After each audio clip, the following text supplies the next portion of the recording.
Bow with me, guys. Dear God, thank you for today. God, thanks for just the people in this room being healthy. God, we pray for people across our nation and this world. God, that really you just put to rest their fear and put your hope in them. God, as we just go through this uncertain time, God. God, we pray for today in our meeting. Pray that all the decisions that are made will just filter through you and your word and your truth. God, we pray for the safety of all of our employees and their families. Pray in your son's name. Amen. Amen.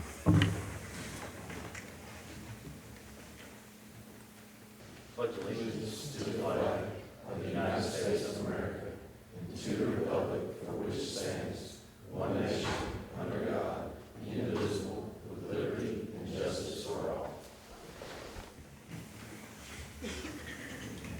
All right, we'll go ahead and call Marsh County Fiscal Court to order March 2020. First on the agenda is Brian Cutsinger. Good morning, sir. If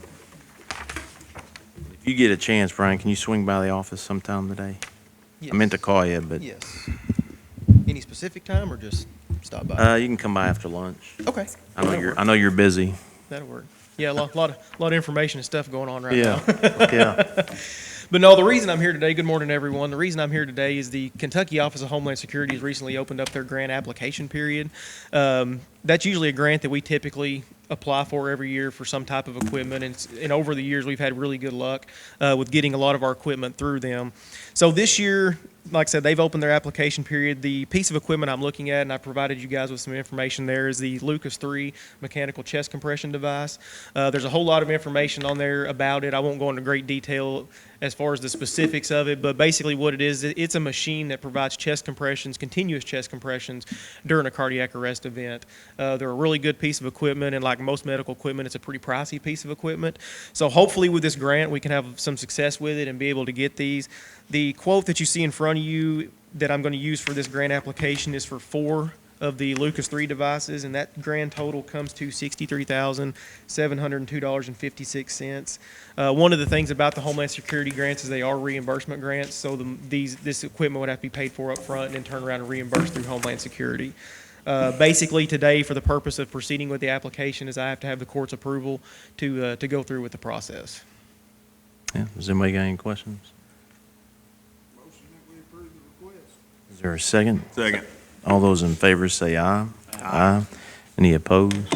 Motion carries. All right. Appreciate it, Thank you, sir. Thank you. Next on their guest, Billy Pitts. Good morning, sir, from the Department of Health. Going to give us an update. That's right. Thank you guys for having me here. I was looking over the state website this morning, and for those that are not aware of it, the governor's been pumping out the information for the website pretty much every conference that he has. He's doing them twice a day. As we all know, this is an ever-changing environment, ever-changing subject. Every hour, there's more information comes out about this thing. And the website is actually pretty good about keeping us up to speed on the number of tests that are across the state. They're even giving us the age demographics and the gender of the people that are being tested.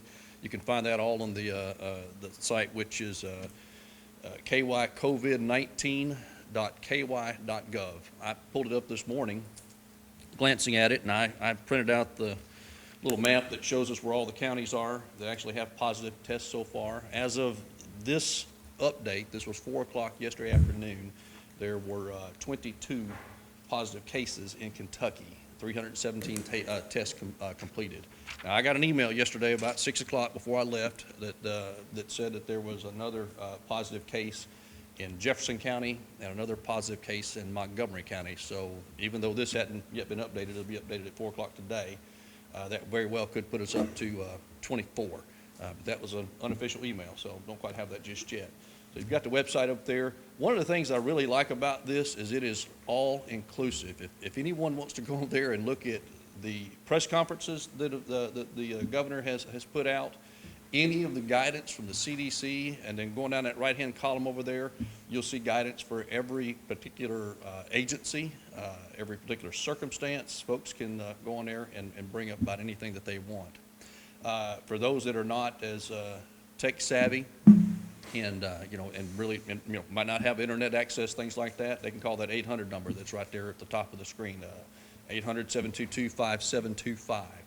And they can talk with somebody there and get all the information that they would need that way.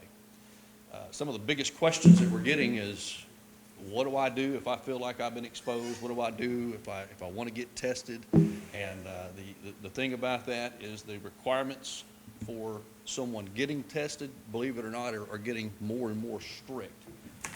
When this thing started, it was already strict. Now it's even more than that. A person actually has to have symptoms, and the symptoms consist of fever, lower respiratory problems, difficulty breathing, cough, things like that. They have to have those symptoms.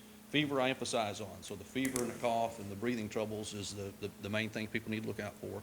And they have to have, and I'm emphasizing the and, either a known exposure, so they for a fact were in presence of, in close contact with somebody who has a positive case, or travel to one of several different countries, China, Iran, Italy, Japan, South Korea.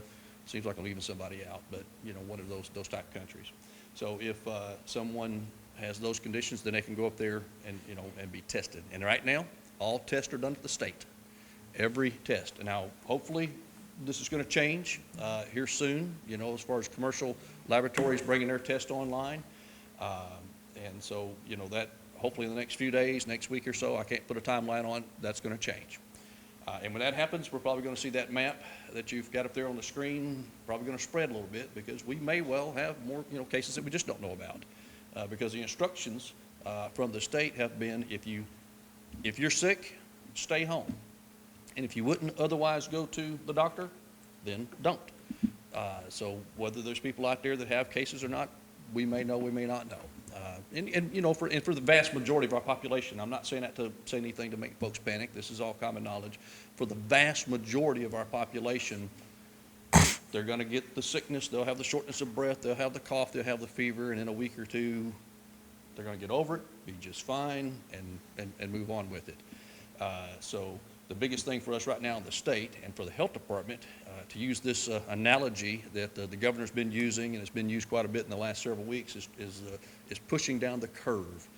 If people are going to get it, we'd like for as few people to get this as possible. And we're definitely doing everything we can to try to make sure that happens. But if people are going to get this, we want it to be spread out over a time, as opposed to everyone in the community, everyone in the state getting it all at one time. That would be detrimental, and so we're trying to prevent that. The hospital couldn't handle it, EMS couldn't handle it, the calls and just, resources, things like that would not be able to handle something like that. So we're just trying to push down the curve and spread it out.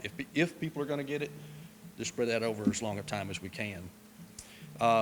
Currently, we have 0 tests conducted in Marshall County, so no one's been tested as of this moment. That could change today. We don't know. We get calls in on a regular basis. And of course, with no test, we have no positive cases in Marshall County. So everything that we've been doing has all been on the preparedness side of it. At the health department, I think January 22nd, don't hold me to that date, was the first phone call that came out about this. And so I flipped back to my calendar. I got a little mark that says, okay, listen in on this coronavirus thing. We didn't even call it COVID at that time. So I sat in, I listened in on that call. It's all over there in China and whatnot. So, okay, not that big a deal. Well, then over the next week or two, started getting a couple more phone calls. And then like the first part of February, nothing. There was nothing going on. But then, as you all know, over these last 2-3 weeks, it has been pandemic, to give it that word. I mean, it's been crazy. The conferences, the calls, the emails, the ton of information, the spread of this thing across the country. And of course, it has actually reached into Kentucky. It has affected our Commonwealth, and of course, we've had a death because of it. So it's becoming a bigger deal. I formed in late February. I formed our COVID-19 response team. I also activated our DOC, our Disaster Operations Center at the Health Department. We've got that up and running. We're at level 3 of 4. And for those who are not aware, level 1 is the highest. We're at full activation, full force, level 4 being the lowest, which is strictly monitoring only. Right now, we're at level 3 where we're doing some monitoring and we're making preparations for the next step if that comes about. And for those that are not aware, for us, we're going to move up to the next level if we get a positive case. Because for the health department, our role in that for health department responsibilities is going to be, now that we've got a positive case, we're going to have to get in contact with that person, whoever that might be, and we're going to find out where have you been, where were you, who were you in contact with, where do you work. We have to notify the employer. So we'll have to go through all of the steps with our team to track down everywhere this person has possibly been. Yes, sir.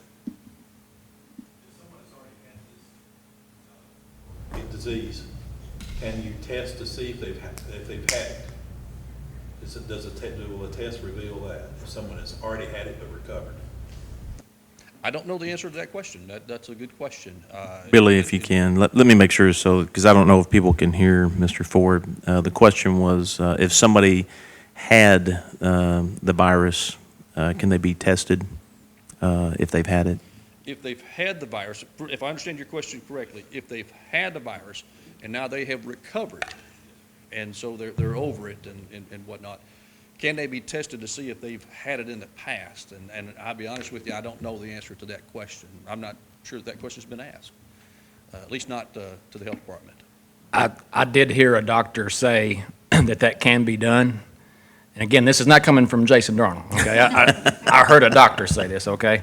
It can be done, but it's not one of the tests that we're talking about here that tests for live infection.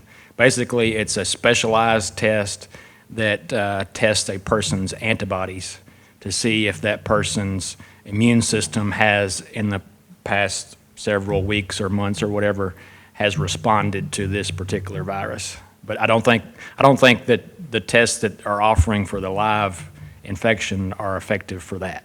So, And that would make sense. It would. And in fact, I'll go as far as this. We're, I guess, as a public, we're insisting that the governor get tested and different ones get tested. And here's the thing about it. The governor was tested and had a negative result, but the governor has no symptoms. So he's going to be negative. And so anyone without symptoms, if they go and get tested, they are going to be negative. So, if you look at anyone in this room right now, and if no one has fever, no one has cough, and no one has respiratory problems, even if they are carrying, the virus and it's getting ready to do its incubation thing, they're going to test negative. And so that's where we're at. So that's why, the first criteria for testing is, do you have symptoms? And then because of the limit of supply of tests and the fact that, we still have going around out there, we've got the flu, we've got, common colds, we've got strep, we've got all the things we normally deal with this time of year still out there. So the fact that we tested 317 people in the state means we had 317 people with symptoms, but 22 of those, maybe 24 if the results, get updated later, were positive. So that's the vast majority that were not.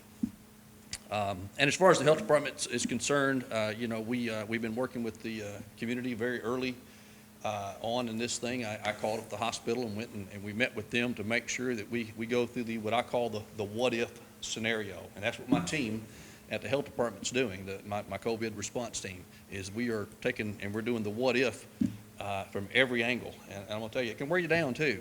What if that? What if a person this? And what if, and so on down the line. In fact, Jason and I were over here just a moment ago doing the same thing. What if, we get a positive case and we threw it out there and a person, supposed to be self-quarantined and they don't. What do we do? And those are the kind of questions we do have to ask as a community and as preparedness. We have to ask those questions and come up with a plan to how we're going to handle those things. Billy, my question to you is the health department right now in this area, because we are so close to other states, we're in the narrow strip in, Are we looking at the regional areas, Nashville, St. Louis, Indianapolis, or basically in a 100-mile radius around us outside of Kentucky that we're watching for this as well? Or is there a map up or available through Kentucky Health? Right now, I've not been able to find it because I've actually looked for that, like a circumference map to give us an idea similar to what you had up here. It wouldn't be there. I'd be honest with you, I don't have a good answer for that question either, Brian. It would be on the CDC website. Okay. If they're the ones that are tracking it globally. I was they're the looking ones for it that are yesterday and tracking couldn't find it, so that's the reason why I was asking. So. Yeah, they can tell us where the cases are, where it's more predominant. Yeah, we've been focused actually more on looking at here in Kentucky, in our area. But yeah, it's a good point. And Billy, just so our folks that do watch the fiscal court meetings, the one fatality, as you discussed earlier, it's not from Marsh County. It was actually, I believe, Bourbon County. Bourbon County, 66-year-old gentleman that had a lot of other conditions. From what they didn't reveal what conditions, but he was by what I can tell from the reports, he was terminal. And so when he did contract this, from what we can tell, it just pushed him to that limit. Also, just to follow up on something Billy talked about just a minute ago, I spent about an hour on a webinar with Attorney General Cameron yesterday morning, along with, they said there were 150 other participants in the webinar, mostly, I think, county attorneys and county judge executives, but he went over a whole host of different laws and things of that nature that come into effect when the governor declares a state of emergency. And in particular, these orders that the governor is issuing, I just want to make clear that by statute, these orders declared under a state of emergency carry the full force of law.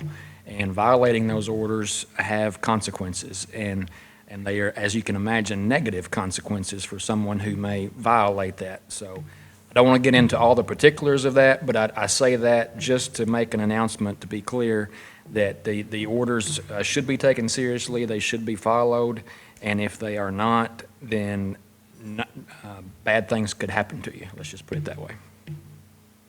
And, and that is a great point. It absolutely is a great point. One of the things, though, that I love about Marshall County is the fact that we've got a good group of people, and I'm confident that, a vast majority, if not, all of our citizens are going to be, abiding by the law and those type of things. So I hope that if we have to, issue quarantine orders or isolation orders, that, people are going to abide by that. And in fact, I'll go as far as to say is the ones right now that are out there just kind of doing a self-monitoring. They're just being extra careful. They may well just have a flu or a cold or things like that, but they call. They call the health department. They ask us questions. We go through the questionnaire. No one, as of this moment, has met the criteria. Like I said, that could change today. It's like I said, this is a ever-moving situation. But even those people, we're just advising them, hey, since you're sick and you really don't know what this might be, because they're not going in to get a flu test. A lot of people don't. People get the flu, and a lot of times they just stay home, and they just take over-the-counter medications and they get themselves through it. And those people are checking with us on a regular basis. They really are, and they're reporting to us temperatures, and they are self-isolating, and they don't have to. And that's kind of the neat thing about it. These folks that are doing this, they're doing it voluntarily. There are no orders. There's nothing that says they have to. We've just been kind of, hey, it'd be a good idea if you do, and that's what they're doing. So we've got a great community in that respect. And are y'all tracking the coordinating with doctors and the hospitals? I know we talked about this yesterday, but as far as tracking the self-quarantine, so that way we kind of have an idea. And I know HIPAA, we don't want to get into the HIPAA regulations, but as far as how many in the county, just as a number, that are actually self-quarantining? Not really. The thing about this is until it becomes official, someone meets testing requirements, there's no requirement for us to track. To track it, okay. So we are, like I said, at the health department, we're keeping in contact with those that, that do call us. And the local physicians are, having people call us. So because what it says you look at the CDC guidance and as a matter of fact, right here, the KY COVID-19 guidance, it'll tell you contact your local health department, and folks are doing that. And just for the record here, we're not getting, we don't have a lot of people that we're, kind of tracking. And I can tell you right now, those that are doing it they put it all on Facebook anyway.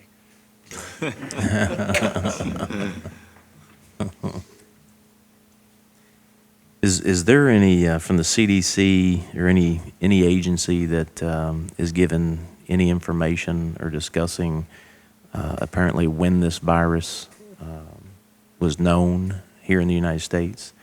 I may joke about it, but back in December and January, I think half the staff here didn't have the flu, but had flu-like symptoms.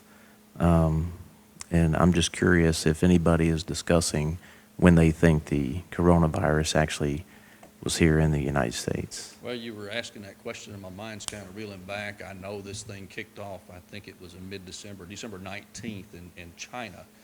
But I'll be honest with you, I can't remember exactly when we had our first case here in the United States. I don't know if that was January or February. Honestly, I can't remember.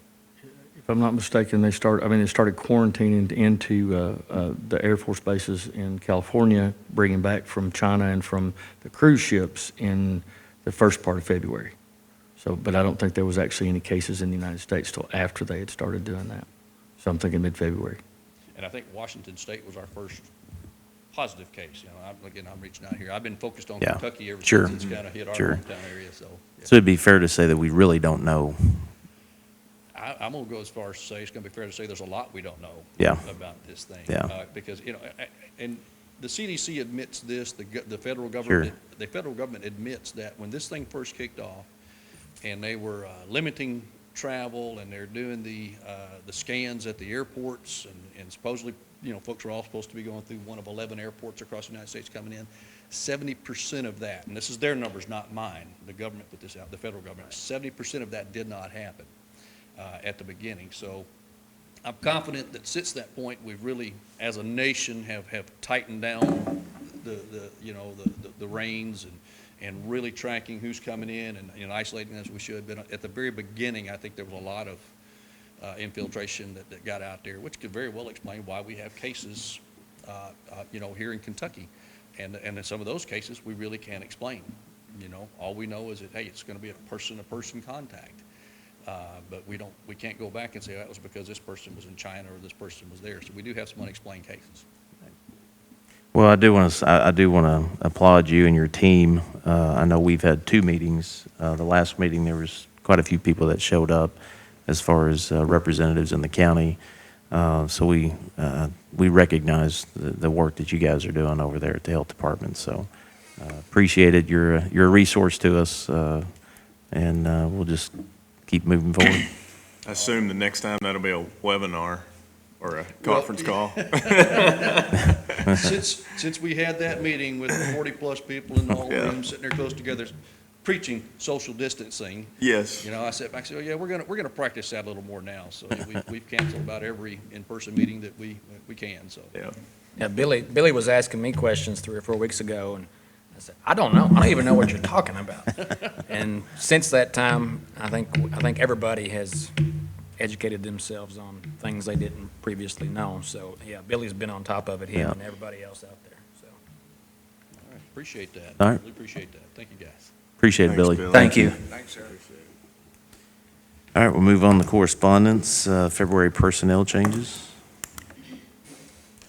February 2020 personnel changes, Chris Beecham, full-time deputy jailer, term 2/3/20, voluntary resignation. Zach Johnson, full-time sheriff deputy, wage increase from $19.24 to $22.26, effective 2/1/20.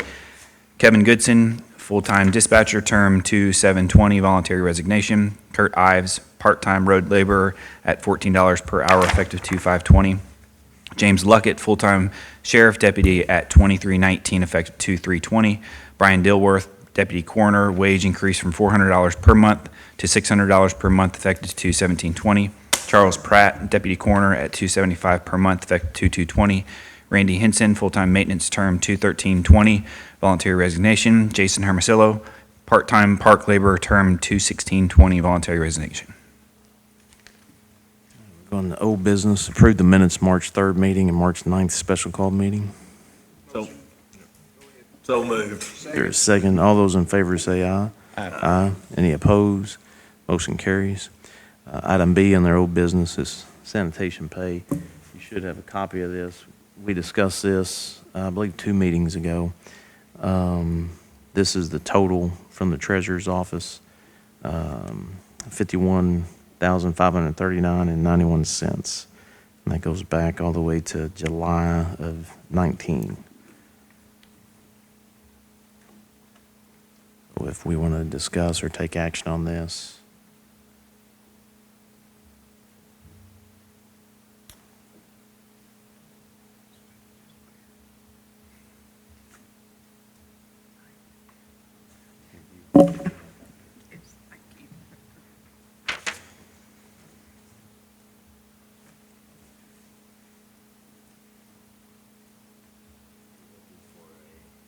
Need a motion to not, or forgive this debt. Yeah, the, Sanitation department, essentially. yeah, and then moving forward, just put the operator under the county payroll. As you can see, the retirement and health benefits, he's under the payroll, but his health benefits aren't. So would we just have to, after the fact, amend the budget, or how? I believe that we had them budgeted out and then budgeted back in as a receipt for reimbursement, so we just would never receive that receipt.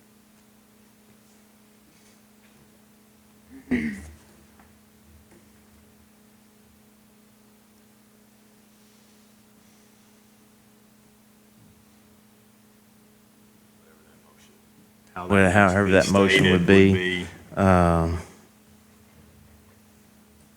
Is it, as she said? Okay, so But budget it What do in, you- budget out, what do budget you back need? in.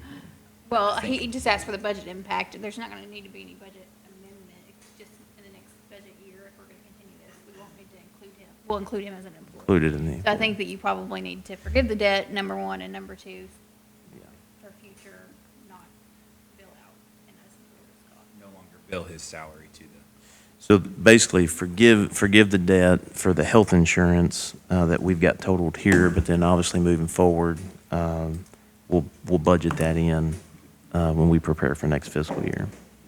As far as that salary, are we doing that short-term, say the end of the budget year, and then look at that again to see at that point if they're able to pay it at that point? I think that would be a budget discussion at that point. Yeah. I think, yeah, after everybody gets online. Yeah. with the expansion, I think it was Okay. agreed upon to revisit that. Yeah. So what we're voting on is through the end of the budget year, correct? Correct. Okay.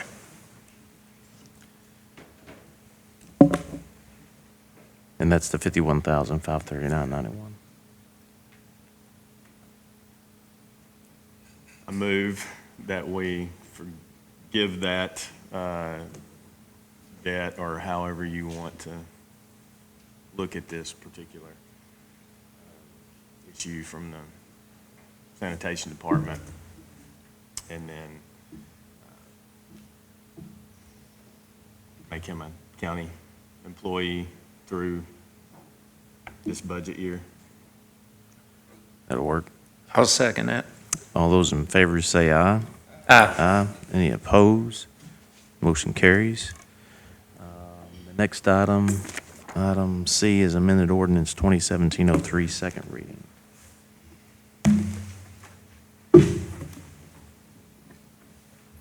Copy of it. I think it's got the sections identified as far as some statutes. There was a change where it was basically citing the statute instead of the actual manual. You should see that. Yeah, there were 2 or 3 very, very, very minor cosmetic Yeah. changes between the first reading and the second reading, nothing of substance. And just to recap, the purpose of this ordinance, I believe we had the full reading last time. This clarifies the functioning of Marshall County 911, what it does as an agency, and the fact that it does fit the various regulatory and statutory definitions of a criminal justice agency for purposes of Lincoln CIC terminal. So, Do we need to read the entire? no, Okay. we did a full reading Did last time, read, so. yeah. Is there any questions on this? Section 2, item B, weren't we gonna change consolidated to collaborative? We were. And we will make that change. A good catch, because I wrote through that when I read it and didn't change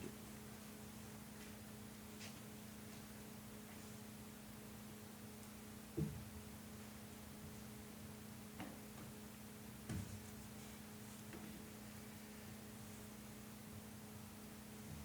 Any other questions on this?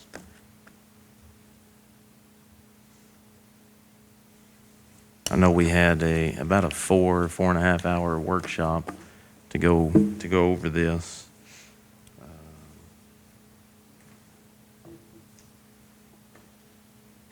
If there's not any discussion, we'll need a motion to approve. Make that motion. Is there a second? Second. All those in favor say aye. Aye. Aye. Any opposed? Motion carries. And I'll make that change when we get downstairs. Good catch, Justin. Yeah. New business. Item A, Arbor Day proclamation. Whereas the Commonwealth is blessed with diverse forests that extend from the mountains of the east to the bottomlands of the west, and whereas trees are a renewable natural resource that give us many wood products, and whereas trees help provide clean air and water, wildlife habitat, and natural beauty, and whereas trees in our communities, moderate temperature, increase property value, and are a source of community pride, and whereas trees and forests are environmentally, economically, and socially important to the Commonwealth. Now, therefore, I, Kevin Neal, Marshall County Judge Executive, do hereby proclaim April 24th, 2020 as Arbor Day in the county of Marshall County.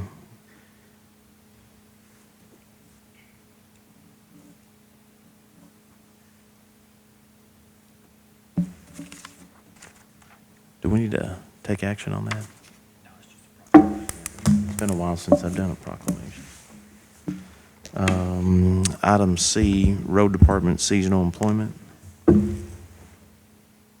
I'm asking permission to hire 3 seasonal employees for mowing season at $12 an hour. So move. Is there a second? All those in favor say aye. Aye. Any opposed? Motion carries. I believe we're still waiting on the deed from District 1 on that property out off of 80 and 68. So I'll follow up with District 1 today. Item D, appropriations transfer. There's not that much to say about that. These are the same as they have been every court meeting. They're all interfund transfers. Skipped that. I did, didn't I? All right, let me go up to item B. Apparently, I Thought you were don't doing have that my on glasses purpose. on. Better keep these on. Man. New hires, 911 and special projects. Two for 911. Catherine Sullivan be a new hire, full-time at $13.70 per hour. And I don't know if you guys want to do these as separate ones or you want me to read all 3 of them. There's 3 new hires. No? Just keep going. Okay. Also, yeah, so let's do the 2 for 911 and then 1 for special projects. So the second one for 911 is just a position status change. Jamie Spears, he's already part-time. We're just moving him to full-time. So is there a motion for the 911 hires? Approval. Second. Second, all those in favor say aye. Aye. Any opposed? Motion carries. Special projects. Gary Teckenbrock and myself interviewed. We had probably over 60 applications for Randy's replacement. We tried to narrow those down as best we could, and I think we did maybe 12 interviews, and I think Gary would even speak to this too. All of them would fit in. I mean, we were very impressed by the applicants. And I say that because I reached out to all of them that did not get called back for the position, and I'm going to keep all their resumes on hand for a year, which we typically do. So I'll just say that because if there's a need, if there's a vacancy in maintenance or something like that, we've got a good group of people that we can contact. But this one is for Dustin Tilson.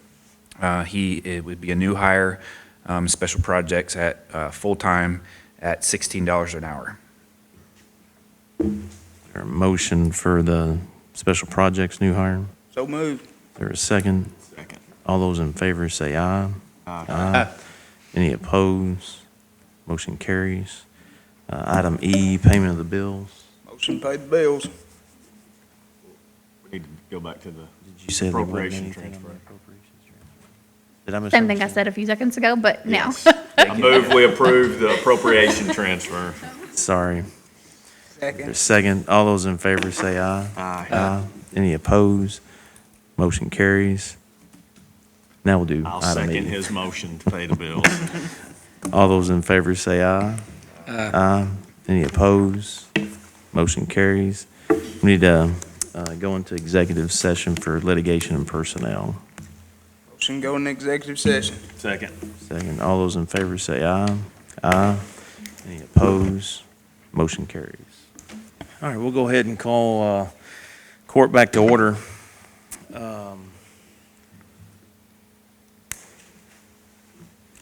I think okay, that's something else. All right.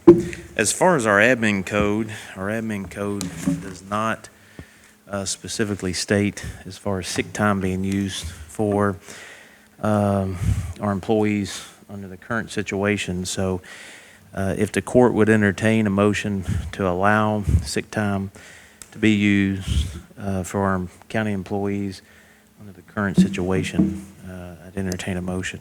Make that motion, Judge. Is there a second? Second. All those in favor say aye. Aye. Any opposed? Motion carries. And just to be clear for the record, because this is a state of emergency as declared by not only the president, but the governor of Kentucky, that this is action authorized, or the action that the court is authorized to take under 39A and 39B. Correct. Without a formal amendment to the administrative code. All right. Thank you. Motion to adjourn. So moved. Second. All those in favor say aye. Aye. Any opposed? Motion carries. Appreciate it, gentlemen.